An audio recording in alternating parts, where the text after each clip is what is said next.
so much fun. I just tell you, I love a new wig. It just, oh, hey, hi, it's me, Wilma Fingerdoo with the Fingerdoo review of RuPaul's Drag Race Season 13, Episode 7. And before we get started, I just want to send a shout out to my tipperdoos. Charlie Green, how are you, doll? And John Lynn both dropped by this week to tip me. If you'd like to become a tipperdoo, well, the links are all down below in the description box. I'm so serious. Now, on to the important thing. Jorge, drink me! What is this? It's so fancy. Ooh, it's an adult coffee. How exciting. It's a lot of whipped cream. Oh my gosh. So this is Canadian coffee with a shot of double from Moonshine Creek Distillery right here in Canada. Now, let's get started. We kick this episode off by Candy making it all about her, and I understand why. She out-lip-synced Tamisha, and she realized it could have very easily gone the other way, but it didn't. And being that close to going home seems to have deflated her ego. Let's hope it's deflated in a good way, seriously. Of course, Olivia was congratulated for her win, and she was beyond grateful for finally having a top-tier moment. Who else doesn't love that phrase, top-tier moment? I think I smell new merch coming on. What? Oh. Although Tina burnt her feigned bitterness at being outdone by Olivia, she was also thankful to finally break her safe streak. That sounds dirty.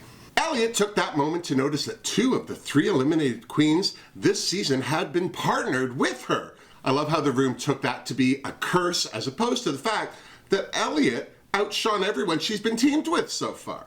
Somehow, poor Elliot is being reduced to a placeholder as opposed to actual competition by the other queens. It broke my heart to hear how not being close with any of the other queens was affecting her.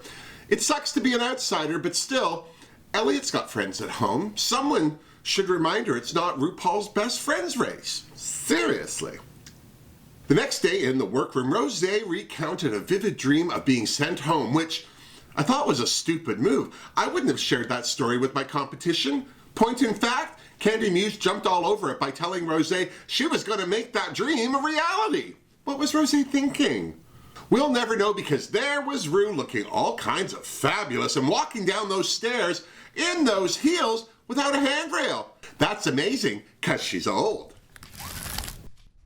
And there was a reason Ru was looking extra fabulous because for this week's mini challenge, the library was open because reading is what? Fundamental.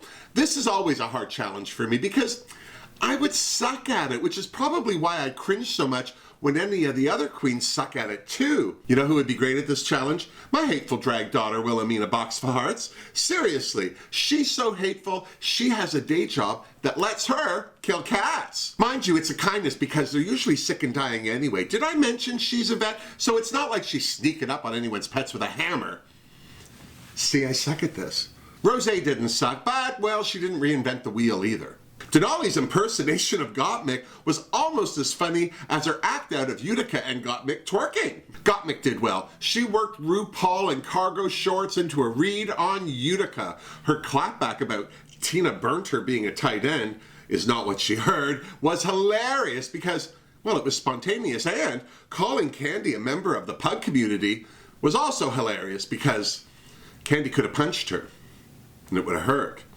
Candy disappointed me. It's not that she did badly, but I was expecting much more from her, even with that lurid moment about Utica suffocating her. Was anyone else a little shocked? Utica struggled. There's no read here, just the facts. Lala didn't suck, but, well, she wasn't a standout either.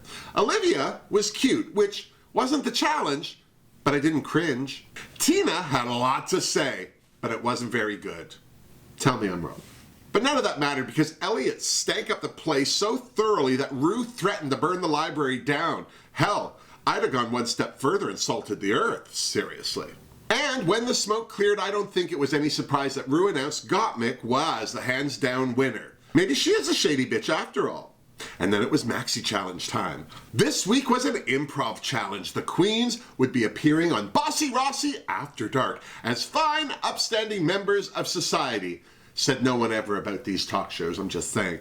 And Bossy Rossy was no exception. Ru took charge with the casting by assigning the teams and their storylines. Rose, Lala, and Denali got "I'm pregnant with my imaginary boyfriend's baby." Gottmik, Olivia, and Utica got "Breaking My Silence, Escaping the Cult of Mimography."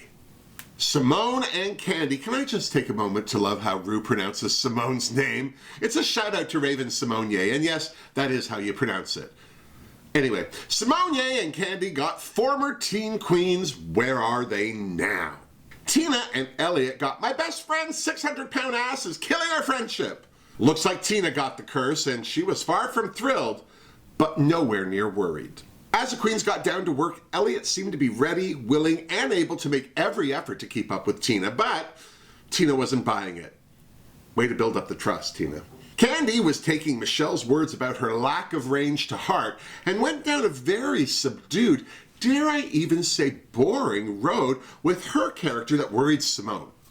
It worried her a lot. Because she and Lala had sucked so bad in the last acting challenge, Denali was more than willing to let Rosé take the lead and hopefully teach her a thing or two about improv along the way. Personally, I liked Lala's approach, which was to draw inspiration from Martin Lawrence and release her inner Shanae. Rosé didn't seem worried, which worried me. Utica assured her team that she had mad improv skills, which always worries me.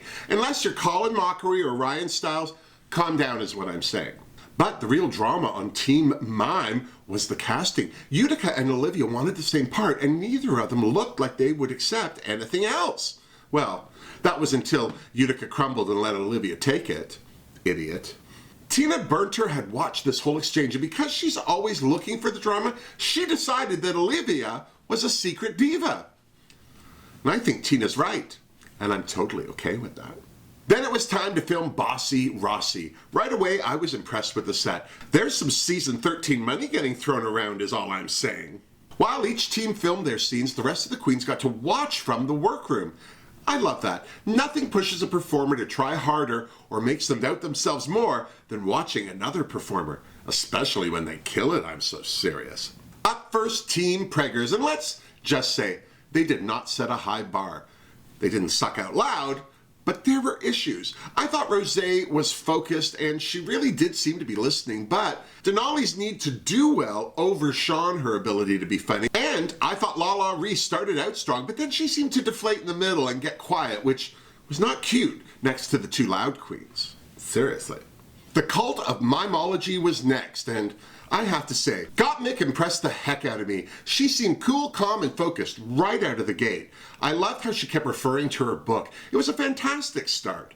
Olivia, as Cheryl the Mime, was brilliant. She and Gottmik as her interpreter were hilarious. Even the queens watching in the workroom were aware of how funny Olivia was being without saying a word. Would Utica have done as good a job at being Cheryl?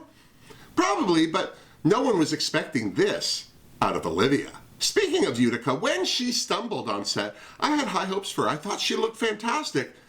And then she spoke. Too much. And she didn't really say anything. Well, anything funny anyway. I agree with Candy Muse. Utica, you in danger, girl. Tiffany and Little Deb Deb were up next, and I have to say I was impressed with Candy. She was quiet and demure, yet still funny. Speaking of funny, there was nothing you could tell Simone about her characterization of Lil Deb Deb. Sorry, Deborah. From that first hello, she was hilarious. And what was even better was that she and Candy not only worked well together, they worked well with Ross. I was really, really impressed. Tina's 600-pound ass was next, and as good as Tina was in this scene, poor Elliot wasn't able to match her. But they did end the scene on a sexy note. Well, maybe not sexy, but they could see sexy from where they were standing. Of course, they had binoculars. Then it was Elimination Day, and while the queens were getting ready, Simone worried about her performance. She explained to Lala that her need to please people comes from not wanting to disappoint her mother. And that, Simone explained, came from the tragedy of her older brother being sent to jail. Here's to Simone, seriously, that's a lot of pressure for anyone to live with, seriously.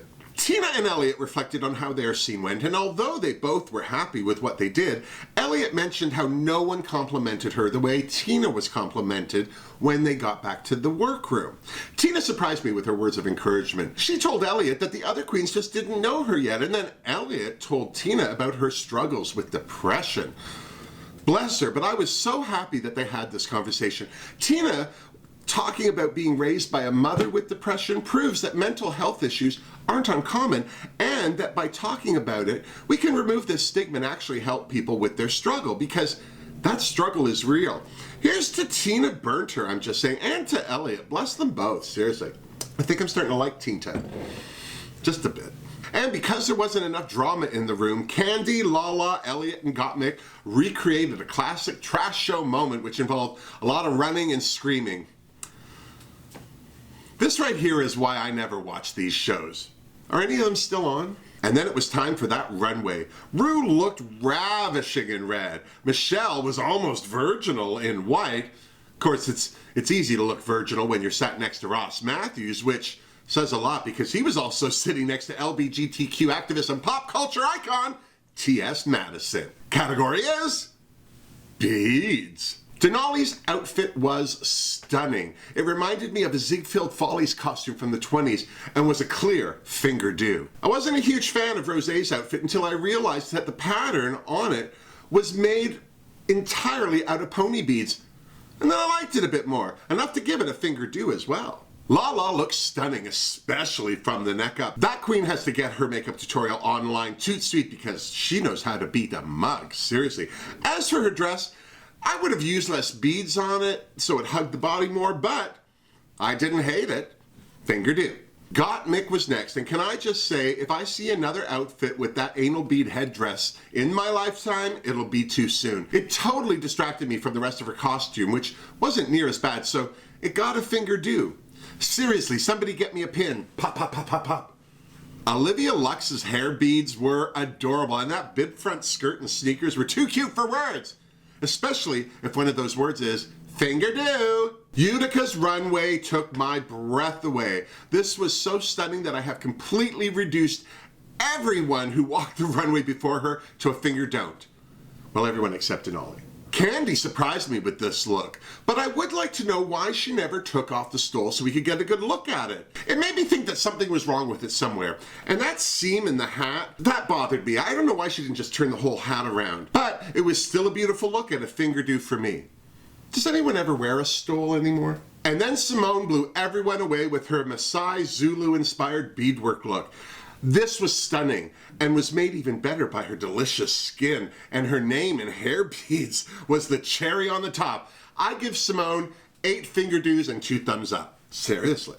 I hated Tina's runway and nothing she did to it changed my mind. Another fave of mine was Elliot's beaded flapper, which sounds rude, but it's not. This dress was almost too simple until you realize there was no fabric. It was all made with draped strings of Mardi Gras beads. I loved it enough to give it a Fingerdoo as well. And then it was time for the judges' critiques. Tina, Gottmik, Denali, and Rosé were safe, so they frigged off to the Untucked Lounge. Who else was surprised that Denali thought she did better? No offense to this queen, but for someone who's been in the bottom as often as she has, her opinion of herself is magnificent. Personally, I think she's trying too hard. Rosé was another who thought she'd done better. Safe again. I know that being safe isn't where these queens want to be, but there are still a lot of queens in this race. Take a hint. Step it up. Or wait until some of the chaff is off the wheat. Seriously, I also love it when these queens say they thought they did better than safe. Well, think again. Poor Denali. Her experience as a competitive skater is doing her no favors. She's missing the point of how well she did. But I have to admit, a part of me felt like her need to separate herself from the group to wallow in her disappointment felt more like a play for the camera than an actual concern, especially when Rosé showed up to stroke her ego.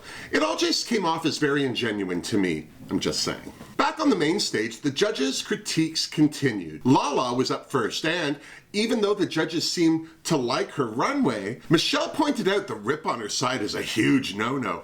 As for her performance in the challenge, Ross thought she tried too hard to blend in and actually had a hard time remembering anything that Lala had done in the scene. Olivia was next, and no one had a problem with anything where she was concerned. TS loved her Punky Brewster-inspired runway, and they all agreed that her performance in the scene was inspired. Utica was another one whose runway was better than her performance. Ross was expecting her to hit a home run, but she only got to first base. Look at Ross making awkward sports analogies. Everyone was surprised by Candy's performance, and they all thought she looked beautiful on the runway. Obviously, this was something she needed to hear, which is probably why she started to cry. Tears of gratitude, girl! I wasn't surprised by how much the judges loved Simone's look, and her performance in the challenge was boiled down to one fabulous word by T.S. Madison: Deborah. Elliot's runway was a huge hit with the judges as well, but as the host of the challenge, Ross didn't really get her character. And with that, it was off to the Untucked Lounge with them too. Right away, it was clear that the top three queens were Olivia, Simone, and Candy, which left Elliot, Lala, and Utica in the bottom. Elliot told the queens that the judges loved her look, but didn't get any of her intentions in the challenge. Utica had the same critique, but was obviously taking it way harder. Lala was beyond disappointed at being in the bottom again. Being told that she wasn't giving enough when she thinks she's giving her all is starting to affect her. Thank goodness Candy was there to lift her up. I hate to admit it, but I was surprised and impressed by Candy's pep talk. Or so I thought. Then Candy went that step further by following Elliot off to her corner to see how she was doing. Talk about reading a room. It was exactly what Elliot needed to hear at that moment, and I think it meant more to her because it was Candy who said it. Speaking of Candy, she, Simone, and the rest of the shady bitches got some fresh air so they could, well, tell each other how well they did and talk about the others. To which I have two things to say. One, is Simone an unofficial member of the Shady Bitches? And two, for some shady bitches, this Kiki was anything but. Candy said she did well, and she wasn't wrong. Tina wasn't surprised both Candy and Simone were in the top because they gave the judges something different and were obviously taking past critiques to heart. Everyone thought Tina did well, but I'd be lying if I didn't admit that I thought they were all going to talk about Elliot's performance next, and not in a good way. But no, they talked about Denali and Roseanne about how mad they were at being safe again. Candy made a good point. Who am I right now? She said that Denali went into that scene at 100% and Rosé had no choice but to follow her, which left them nowhere to go and completely overshadowed Lala. The Shady Bitches plus Simone did get around to talking about Tina working with Elliot, but instead of slagging Elliot or her performance, Tina shared how she told Elliot that if she let her guard down, more of the other queens would want to get to know her. Speaking about queens in the bottom, back in the workroom, Lala and Elliot were getting themselves ready to lip sync. Lala was hoping that she didn't have to lip sync, but if she did, she didn't want to get in her head and forget that she loves to perform and she loves to turn it out. And I love her for that too. Elliot was making this a touch more personal. She wanted to show the other queens that she's a threat and a force to be reckoned with. Then it was back to the main stage where it was announced that this week's challenge winner was Olivia Lux. Again! That's two for this queen in a row. And she won her initial lip sync. Let's just let that sink in, just say. I have to admit, I was surprised that Utica wasn't in the bottom two again. No offense to her, and her runways have been spectacular, but I thought of the bottom three queens, her improv was the worst, especially for someone who's supposed to be good at it. But it's not called Wilma's Drag Race, so Ru declared Utica safe, which of course left Lala and Elliot in the bottom. This was a fantastic lip sync. I thought this was actually going to be a double chanté, especially the way they both rolled down to the ground near the beginning there.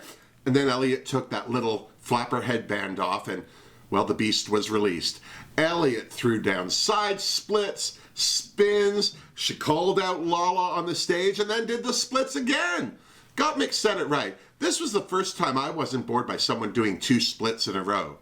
At least in a long time, I'm just saying. Lala did well, but she was clearly outshone by Elliot, so when the music died, it was no surprise to me that Elliot tearfully chanted, and sadly it was Lala Ree who became the fourth queen to sashay away.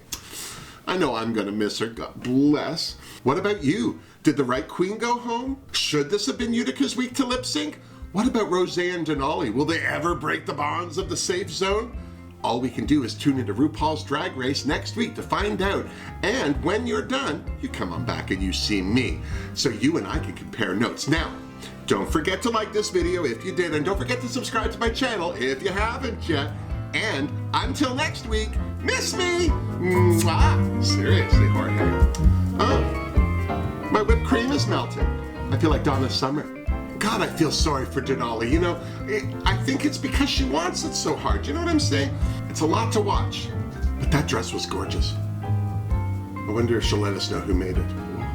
I would love to wear a dress like that, but I would just catch it on something. I would be running for an Uber and it would all over the place. Beads for everyone.